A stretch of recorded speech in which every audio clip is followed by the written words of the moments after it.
De cada mes vamos a presentar el Clinical Board que trata sobre todo de casos complejos de difícil diagnóstico o manejo. En este caso, el doctor Viso nos proporcionó el, el caso del paciente que está manejando actualmente en hospitalización para ver la utilidad de pruebas diagnósticas cuando tenemos pacientes complicados en cuanto al diagnóstico y también obviamente al manejo en pacientes con VIH, que es realmente un mundo muy grande que me incluyó. Muchos internistas no manejamos muy bien. Porque realmente es un mundo donde la- las complicaciones que presentan, el tratamiento que reciben, las interacciones farmacológicas entre los fármacos que utilizan es muy amplio. Bueno, es un paciente varón de 32 años de edad, diagnosticado de infección por VIH. No tengo el dato exacto del diagnóstico, pero recién empezó su tratamiento Targa el 12 de abril, o sea, hace una semana más o menos, con este grupo de fármacos que se menciona.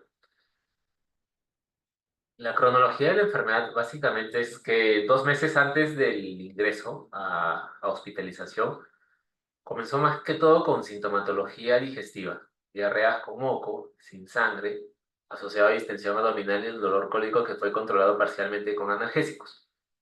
9 días antes del ingreso acudió a infectología en una ONG, ya con el diagnóstico que tenía de infección por HIV, le indicaron iniciar tratamiento con Bactrim, 2 tabletas cada 12 horas.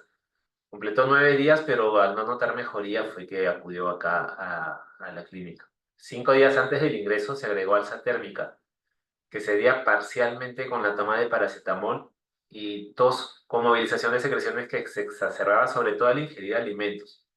Según los datos de la historia clínica, tenía cierto grado de odinofagia, escalofríos, malestar general y las exposiciones se tornan más frecuentes, pero con algo ya de consistencia, algo más formada, según el dato que se obtiene en la historia clínica. Y decide acudir a la clínica porque nota que la fiebre se hace mucho más frecuente, mayor odinofagia, sobre todo a sólidos, hiporexia marcada y decaimiento, acudiendo acá a la emergencia de la clínica Delgado. Entonces, él ya tenía el diagnóstico de infección por VIH, pero no había iniciado ningún tipo de tratamiento y recién una semana previa al ingreso, que más que todo coincide con en esta evaluación de la ONG, donde indicaron tomar Bactrim, fue que inicia tratamiento para TARG. Estos son los exámenes de emergencia. Él llegó con un hemograma de 1240 leucocitos, con 8,7 de hemoglobina, 266.000 plaquetas, el recuento de linfocitos totales en 99, los segmentados en 706, y bueno, y la confirmación del diagnóstico de VIH, la serología para anticuerpos positivo, reactivo. El nivel de albúmina bajo en 3,2, globulinas en 4,6, la proteína C reactiva elevada en 5,41, transaminasas normales, la función renal también dentro de lo normal. Se realizó, al inicio se mandó muestras para coprocultivo. Bueno, pasados los días se obtuvo el resultado de estos dos gérmenes, pero ya en el final rate de panel digestivo se había también detectado los mismos. Salmonella, Escherichia coli enteropatógena, bueno, y por final rate de Pseudomonas shigelloides.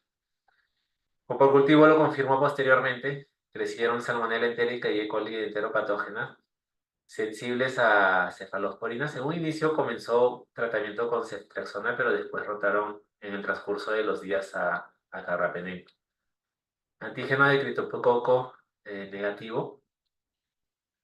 Por esta historia previa bueno, y dentro de todo el estudio de fiebre, un paciente que no había iniciado prácticamente tratamiento con Targa, el diagnóstico de HIV con la fiebre, se le realizaron obviamente estudios de imágenes. Por la sintomatología respiratoria se le realizó una tomografía de tórax, pero fue descrita como que no tenía ninguna alteración significativa. Y en la tomografía de abdomen y pelvis, lo que describen es leve hepatomegalia, adenomegalias de aspecto reactivo inflamatorio en el espacio vascular del retroperitoneo y no se observa engrosamiento patológico de las asas intestinales. Como describen, llama la atención el contenido líquido en el marco colónico y en la ampolla rectal, y el resto de la evaluación presenta características habituales. Se le realizó igualmente dentro del estudio de diarrea el parasitológico en heces. Vemos que hay cierto grado de reacción inflamatoria en las muestras de heces, leucocitos 18 a 20 por campo, un 80% de mononucleares, polimorfos nucleares, perdón. En la segunda muestra, leucocitos igualmente 10 a 12 por campo, con escaso moco, sin sangrado. Bueno, dentro de todo esto de la clínica del paciente, un paciente VIH con un recuento de linfocitos total en 99, con serología reactiva para HIV, sin tratamiento realmente. Obviamente, como le digo, es un mundo totalmente eh, diferente al que manejamos la mayoría de nosotros los internistas. Hay que buscar infecciones oportunistas, dentro de ellas infecciones por hongos, infecciones virales, infecciones oportunistas como criptococosis, por eso que le realizaron el estudio de antígeno en látex, y obviamente acá en el Perú tuberculosis. Y como bien sabemos, a veces diagnosticar por serología o aislamiento de tuberculosis en un paciente con HIV a veces se complica mucho. Y es ahí donde por la experiencia del doctor Viso, realizaron este test en orina, que se llama el LAMP-TB, que es un examen de muestra de orina que se utiliza sobre todo para guiarnos a aumentar la probabilidad de infección por VIH, perdón, por infección por tuberculosis en pacientes con VIH positivo. Este test salió positivo, el cuantiferón para TB salió negativo, los marcadores inflamatorios persistían altos en 5.06, la procalcitonina en 2.01, hiponatremia, hipocalemia, que, bueno, lo han ido corrigiendo, perdón, durante el transcurso de la hospitalización. En el transcurso de los días, este es un control a los 2 días de su ingreso por emergencia, los leucocitos persisten bajos, llegó a tener anemia severa de 6.7, recibió soporte transfusional durante la hospitalización, el recuento de plaquetas en 193.000. Los reactantes de fase aguda, aún elevados, tienen una marcada reacción inflamatoria con ferritina en casi 1000, 985. El nivel de B12 y de ácido fólico intraeritrocitario dentro de lo normal. Bueno, obviamente esto dentro del estudio de pancitopenia en un paciente con infección por VIH. Se han ido ampliando los estudios, los procedimientos diagnósticos, confirmar la infección por VIH pero por tuberculosis se le ha realizado hace 2 días, pero en el 18 de marzo se le realizó un estudio de biopsia de ganglio retroperitoneal por guía tomográfica. El GeneSpert del ganglio retroperitoneal, bueno, no han detectado presencia de bacilo, no se observan estructuras micóticas, están aún corriendo los estudios de anatomía patológica. En el frotismo, en la lámina, leucocitos a 0,2 por campo, hematíes a 15-18 por campo. El perfil de coagulación, cierto grado de alteración. Se realizó serología igualmente para sífilis, hepatitis B, hepatitis C han salido negativos. Estudios de beca en esputo por 3 muestras también negativos hasta el momento. Pues, ¿cómo ha ido el paciente según las notas de evolución del médico tratante y del- de la infectóloga que lo está manejando actualmente? La evolución clínica aparentemente es favorable. Siente menos síntomas generales, hay menos escalofríos, menos malestar general. Ha disminuido la frecuencia de las deposiciones diarreicas. Persiste febril según las notas de evolución, pero picos menos intensos. Y actualmente se encuentra con este tratamiento, eh, tanto de tratamiento antirretroviral, el Bactrim, una tableta diaria como profilaxis, y carbapenem con acitromicina cada 24 horas. Bueno, y la presentación del caso es para justamente poder discutir la utilidad de este estudio que se realiza en orina para aumentar la sospecha o el confirmar el diagnóstico de infección por tuberculosis en un paciente con HIV. Y si quisiera preguntarle al doctor Viso y si no me equivoco, está también Carlos Medina, si es un estudio o un resultado o una prueba diagnóstica suficiente como para poder confirmar el diagnóstico de infección por tuberculosis en un paciente inmunosuprimido. Bueno, bueno, Sergio, gracias por la presentación. La verdad que ahora ya es raro ver a pacientes que lleguen a etapa de SIDA, ¿no? La gran mayoría que vemos son pacientes portadores de VIH, pero yo la verdad hace mucho tiempo no veía a un paciente en una etapa SIDA así completamente como llegó ese paciente, ¿no? Él ha tenido un diagnóstico tardío, creo que entre noviembre y diciembre del año pasado recién le hicieron el diagnóstico de VIH, por eso que acude a una ONG, a Vía Libre creo que está, y le dieron el tratamiento antirretroviral, que ahora es una sola tableta, es 3 en uno, ¿no? Eso ha evolucionado realmente bastante. Me acuerdo las épocas que dábamos 10, 12, 14, 15 pastillas diarias, que era terrible por la mala adherencia y los efectos adversos. Entonces, pero bueno, este paciente ha recibido en un momento donde tiene una carga viral de 1.300.000, ¿no? Unidades de virus. Los linfocitos CD4 creo que están por 50, o sea, bajísimo. Han visto ustedes, tiene 1.200 linfocitos, ¿no? Y de 1.200 leucocitos con 5% de linfocitos. O sea, un paciente inmunodeprimido, malnutrido, muy bajo de peso, adelgazado, con todos el cuadro pues, de un paciente que está prácticamente en una caquexia por una enfermedad crónica y consuntiva que es el VIH-Sida cuando no es tratado en su momento, ¿no? Sin ningún tipo de prevención por oportunistas, una mala alimentación. El chico vive solo, vive con un hermano, pero creo que es como si viviera solo. Este, Además de deshidratado, malnutrido, nosotros lo comenzamos a hidratar, ¿no? Felizmente no vomita, porque si muchos de estos pacientes comienzan a tener mala tolerancia oral y eso es realmente un gran problema, sobre todo si la tuberculosis la tenemos al frente, ¿no?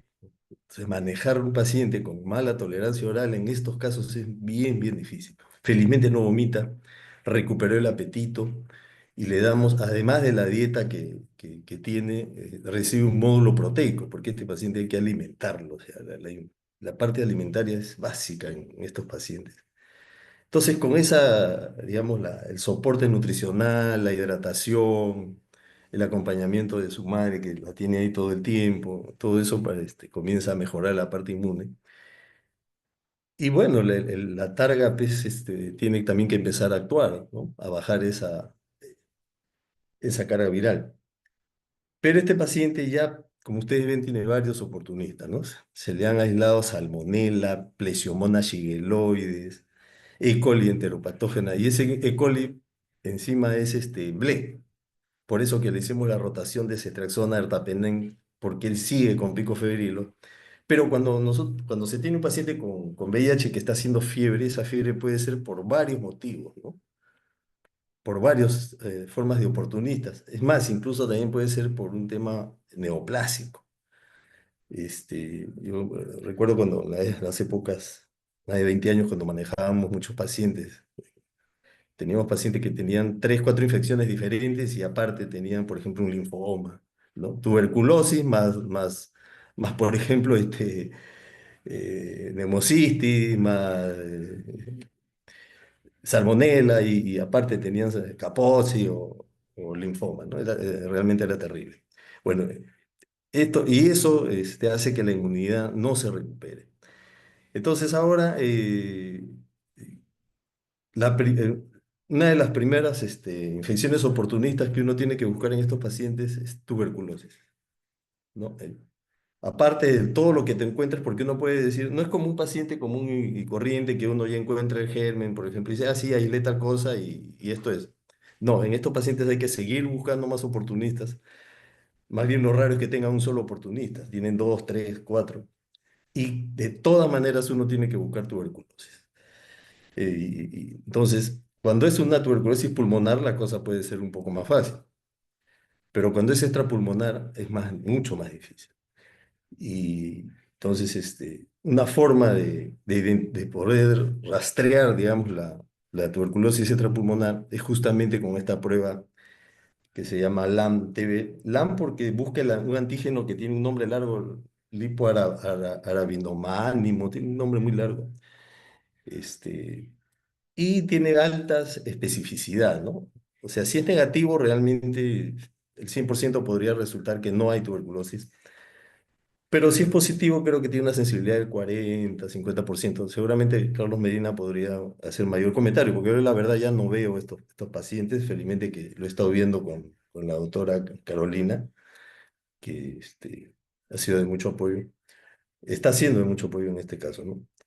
Y bueno, en eso estamos. El paciente, en resumen, tenemos esa evidencia, digamos, de que hay tuberculosis. Ya se ha hecho el informe al MINSA y que ya han aceptado, ¿no? Lo cual es difícil porque el MINSA quiere que tengas tú el beca aislado, el Sil-Nielsen, el cultivo, etcétera, ¿no?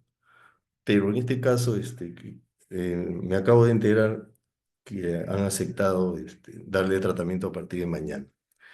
Ahora, se le ha hecho la biopsia de los ganglios retroperitoneales y también creo que ahí les van a correr un Sil-Nielsen, ¿no? O sea, estamos en espera de eso. Bueno, es hasta ahí donde yo les podría comentar, ¿no? El otro es que si este paciente recibe rifampicina dentro, obviamente dentro del esquema anti-TB, el targa tiene que reajustarse, ¿no? Tiene que aumentarse. Como este targa que él recibe es un triple, uno de los componentes es dolutegravir, entonces en ese caso hay que aumentar la dosis del dolutegravir porque la rifampicina va a va a aumentar el metabolismo. Hasta ahí yo les puedo comentar lo que tenemos, ¿no? No sé si algo más quiere, si Carlos Medina o no sé si la doctora Carolina está por ahí. Sí, doctor, ¿qué tal? No he podido ver al paciente, pero bueno, la historia es bastante gráfica y hay varios puntos, ¿no? Que se mencionan que te hacen llevar a la reflexión, ¿no? El primero, que esas cargas virales tan altas que tienen, cuando hablamos de millones de copias, mayormente solamente dos fases de toda la historia natural de la infección por VIH puede tener copias tan altas, ¿no? Una es la primera infección y otra es el estadio avanzado de SIDA. Y cómo diferenciarlas, mayormente por el estado clínico, ¿no? O sea, un paciente que está clínicamente tranquilo, con buen peso, joven, entonces ahí siempre hay la duda si es una infección aguda, que pueden debutar con formas tipo mononucleosis, pero también con oportunistas, neumocistosis, candidiasis, o si es una forma de evolución de SIDA avanzado, ¿no? Ese paciente, por las características que tiene, es un estadio clínico C, es un estadio clínico de SIDA. Entonces, en estos casos, la unidad clínica ya no cumple, ¿no? No se cumple la regla de la unidad clínica y hay que buscar más de un agente que pueda ser causante del cuadro. Específicamente con el test de LAM, si bien es cierto, es una prueba que en pacientes hospitalizados con CD4 menores de 50, su sensibilidad alcanza un 50-60%, pero recordemos que la sensibilidad y la especificidad son intrínsecos de la prueba. Lo que nos importa como clínicos es los valores predictivos, positivos o negativos, ¿no? Y en este caso, esta prueba pues tiene eh, en un contexto de un paciente severamente inmunosuprimido, en donde tuberculosis tiene una incidencia de un 30 veces más que la población general.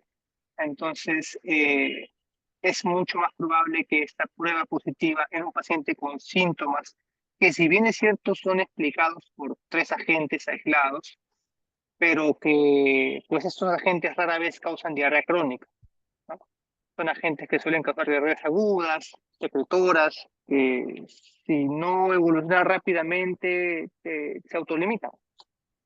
Pero en este caso, pues, este es un paciente con 2 meses de diarrea. Me parece raro de que no se haya buscado tuberculosis al inicio del diagnóstico. O sea, todo el infectólogo sabe que por regla las 2 enfermedades oportunistas que se deben buscar en todo paciente con diagnóstico de HIV es tuberculosis y es criptococosis. El de cripto fue negativo. La TB casi siempre es difícil de poder buscar, pero en un paciente con diarrea eh, se pudo haber hecho un poquito más de profundidad en el tema del diagnóstico de esa diarrea antes de iniciar terapia antirretroviral, cuando se le inició. Ahora ya está con terapia, ya no se le puede suspender, pero el paciente debió haber iniciado primero terapia antituberculosa y después, pues a la segunda o en el transcurso de las primeras 2 semanas, iniciar la terapia antirretroviral para evitar los síndromes de inmunoreconstrucción, que son más probables que puedan aparecer en las siguientes semanas. O sea, el paciente en el seguimiento podría aparecer un síndrome de inmunoreconstitución, tiene todo para hacerlo. Clínicamente y severamente inmunosuprimido, CD4 muy bajos, cargas virales muy altas y una enfermedad que se asocia bastante a esta condición. Entonces, en este contexto, el LANSI tiene un aporte diagnóstico, está dentro de las pruebas aprobadas por la OMS para diagnóstico rápido, sin identificación de resistencia, pero igual siempre es importante poder determinar el perfil de resistencia con una prueba molecular rápida. La norma técnica actual de tuberculosis ha cambiado, en enero cambió, se actualizó, y es por esto que probablemente sí la han aceptado, porque se ha incluido el LAM como parte de criterios diagnósticos en pacientes pues, con alta sospecha de tuberculosis. ¿Por qué el cuantiferón es negativo? Porque de 10 al 20% de TBs activas te dan cuantiferón negativo en pacientes sin VIH, y pues ya por la condición de inmunosupresión, también el cuantiferón tiene una posibilidad alta de ser negativo, incluso teniendo la enfermedad. Es por eso que actualmente la recomendación es, si tienes un paciente con diagnóstico de VIH y has descartado enfermedad tuberculosa, independientemente del TPD o del cuantiferón, debes iniciar profilaxis con isoniazida o con las nuevas profilaxis rápidas de rifampicina con isoniazida, porque el beneficio y la disminución en mortalidad es mucho mayor independientemente del CD4 que tenga el paciente e independientemente el resultado del cuantiferón o del PPD. Entonces, hay muchas cosas interesantes de estudiar a este paciente en retrospectiva, ¿no? Pero sí, una de las veces las más importantes es, si tienes un paciente con VIH, busca TB y sigue buscando TB, y si has demostrado de que no hay TB, inicia profilaxis, porque es muy probable que eh, en los siguientes meses pueda reactivar tuberculosis.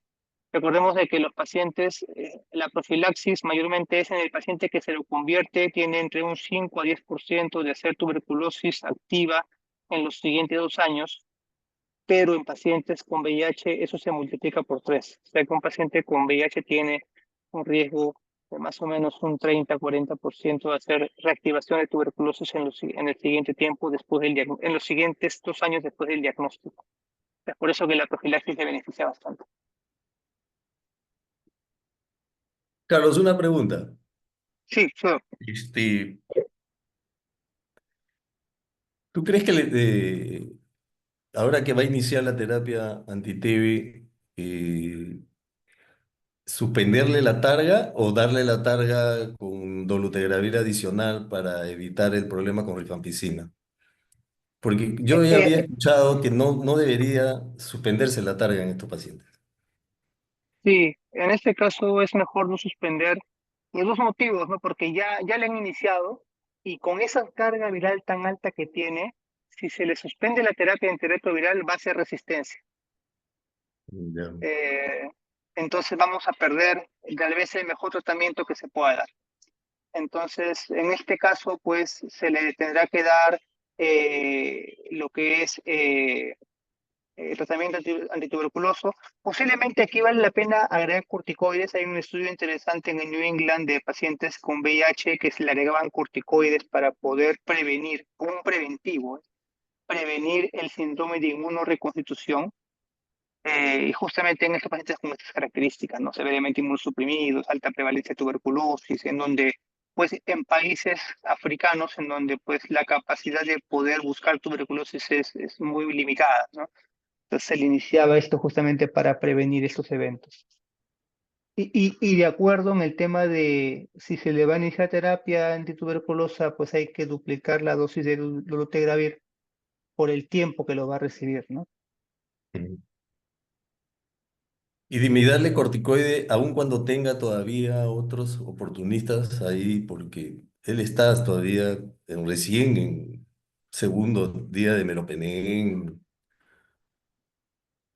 Sí, o sea, básicamente el corticoide es por un tiempo corto, básicamente para prevenir este fenómeno de inmunoreconstitución, es Ya. lo que se ha visto que podría tener beneficio, básicamente para prevenir este síndrome. No, pero en realidad se podría, igual se Ok, revisa voy a caso por discutir eso caso, con Carolina. ajá, se podría valorar esa posibilidad. Ok, voy a evaluar eso con Carolina entonces. Ujú.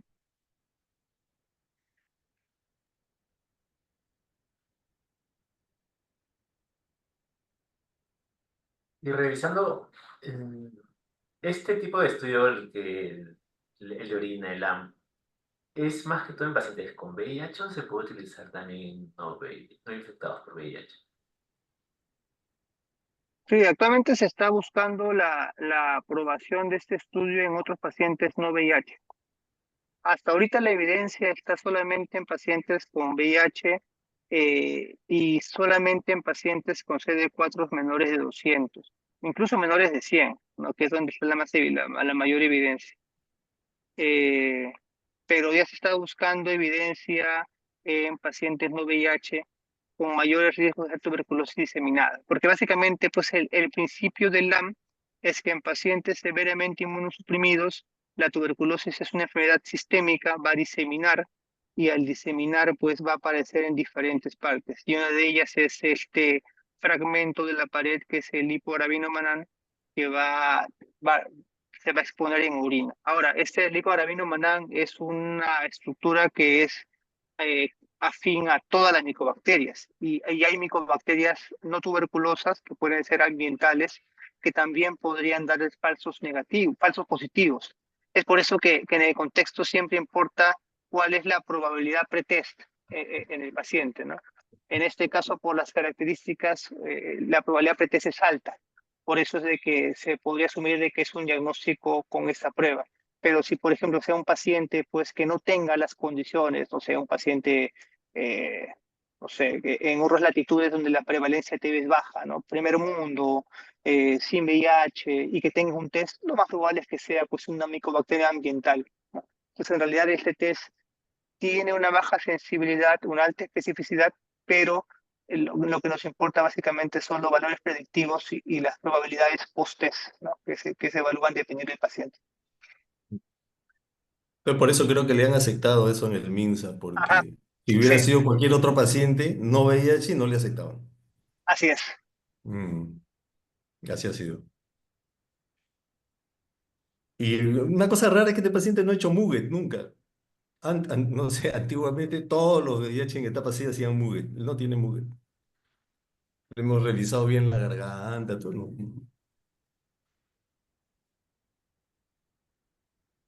Ah, y otra cosa, esta prueba no se ha hecho en la clínica. Ojo, esta prueba es barata y se hizo en un laboratorio que en La Molina. No lo hacen en Sí, la... Ok.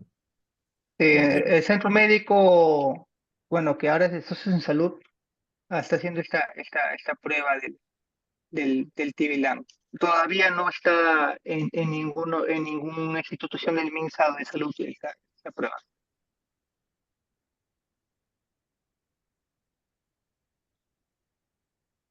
Nos pregunta Ian Patrick Si el resultado este de TB-LAM sale negativo, pero hay alta sospecha, ¿valdría la pena hacer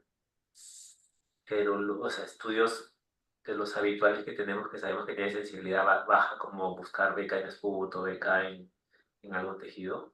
Uy, no, Eh, me refería más, Doc, a esas pruebas que tienen baja sensibilidad, como que para aumentar la chance de encontrar una prueba positiva, a veces se pueden hacer de maneras seriadas. Y creo que los ejemplos eran los BKs, que se podían como que tomar uno, dos, tres, o los parasitológicos, o tal vez anualmente los Papá Nicolaus, como son pruebas con baja sensibilidad, si uno los repite varias veces, en algún momento podríamos encontrar el germen. No sé si se hace eso con el TB-LAM. en primer concepto, cuando tú hablas de sensibilidad y especificidad, es antes de que tienes el resultado, cuando le vas a pedir la prueba. Ahí recién, ahí valoras sensibilidad y especificidad. Pero cuando ya tienes el resultado, ya no valoras sensibilidad y especificidad. Ahí lo que valoras es valores predictivos o probabilidad post-test Ok, en claro. función al resultado, ¿no? En este caso, el paciente, si tu resultado es positivo, qué tan probable que el paciente tenga la enfermedad con el resultado positivo, valor predictivo positivo?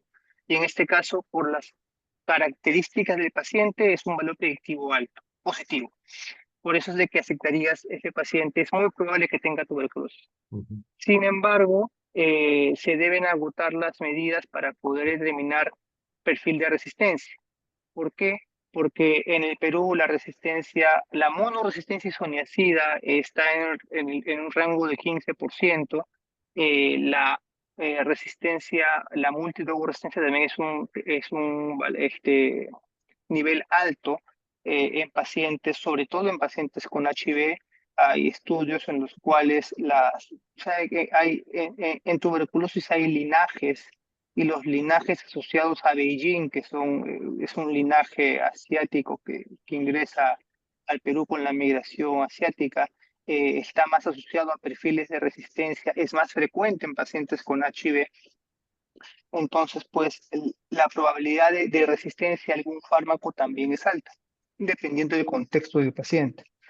Entonces, pues agotar siempre las posibilidades de poder identificar a la gente por una prueba molecular y obtener un perfil de resistencia siempre es importante, ¿no? De repente, si este paciente pudiese entrar a una colonoscopía y verse de alguna lesión, tomar biopsias y poder tener una muestra de tejido en el cual se pueda hacer estas pruebas moleculares o cultivos rápidos que son más sensibles que los cultivos convencionales en medio sólido, podrían ayudar a poder ver el tema de que si el paciente tiene alguna resistencia a algún fármaco, ¿no?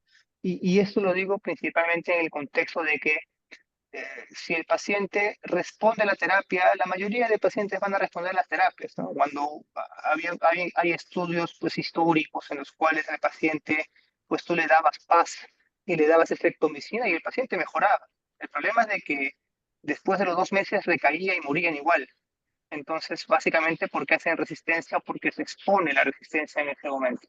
Ah, por eso es de que la idea, básicamente, del paciente es pensando a futuro, eh, es qué esquema va a seguir, va a mejorar posiblemente, pero después, cuando pasemos a fase 2, ¿qué va a seguir?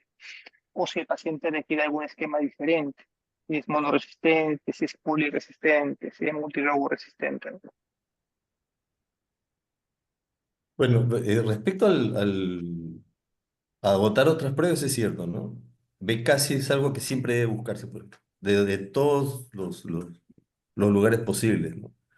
Así no hay evidencia de, por ejemplo, de TB pulmonar y que se ve que en esputo, igual, si se toma biopsia o ganglio, lo que sea, hay que buscar BK. Ahora en este paciente también se planteó el tema de hacer colonoscopía, pero como venía con mucha diarrea, estaba en mal estado, pucha, prepararlo para la colono en esas condiciones no me pareció prudente, por lo menos en estos días, ¿no?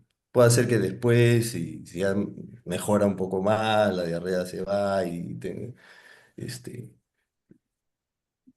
se le podría tal vez hacer algo invasivo, ¿no? Pero sí se pensó en la colonoscopía, por toda diarrea crónica, sobre todo un paciente como estos, estaría, por lo menos teóricamente indicado, ¿no? Pero en las condiciones que estaba, un poquito hemos aguantado eso, ¿no?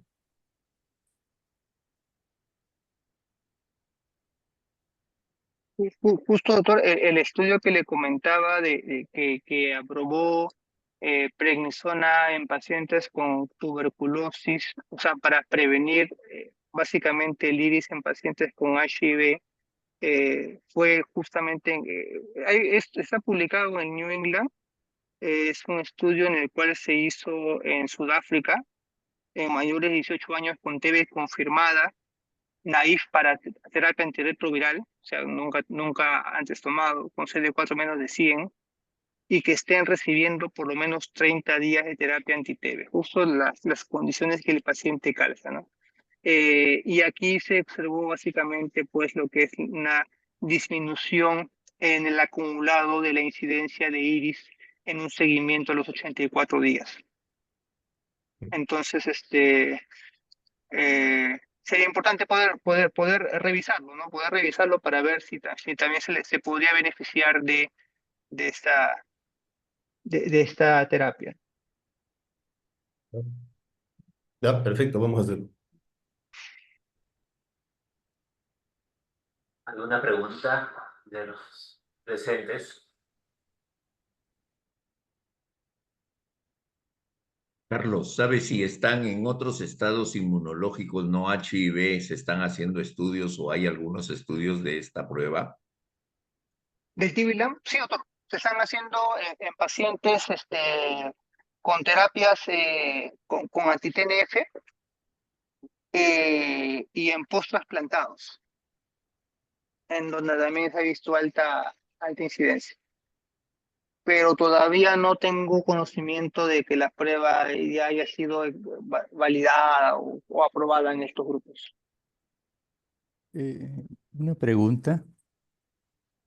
Habla el doctor Contardo. Doctor Medina, en caso encontremos lesiones en el intestino o en el ilio, las muestras que tomamos, ¿dónde las procesarían y en qué forma? Ah, ¿en el laboratorio nuestro o en otro sitio para Eh, eh, detectar TB? En este caso, doctor, las pruebas serían principalmente uno para BK, aunque el BK ya no es un criterio diagnóstico, a veces hay tanto vacilo que se puede encontrar en la tinción. Pero las pruebas que deberían mandarse principalmente son para cultivo en medio líquido, tipo MGT, que no lo hace la clínica, pero lo terceriza a otro lado, y para eso la muestra debería estar solamente en salino, Solo fisiológico. solamente solo salino. Ujú, Para GeneXpert Ultra, si bien es cierto, la prueba CFI, que es la casa que produce GeneXpert, no está aprobado para eso, pero la OMS ya lo aprobó para diferentes muestras, entre ellas tejidos. Y hay experiencia también en las cuales pues sí tiene una capacidad diagnóstica importante, donde también se enviaría en salino, y la ayuda ujú. de esto sería pues ver resistencia a rifampicina principalmente. ¿En qué Eh, sitio?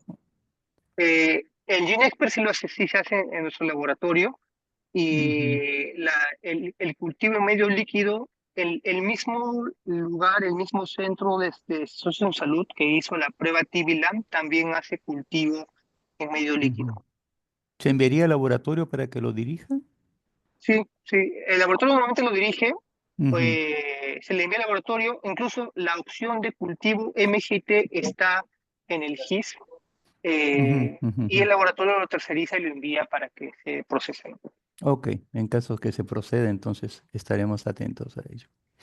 Gracias, doctor. Para recordarles que el link de asistencia ya está en el chat del Zoom. ¿Alguna otra pregunta, comentario?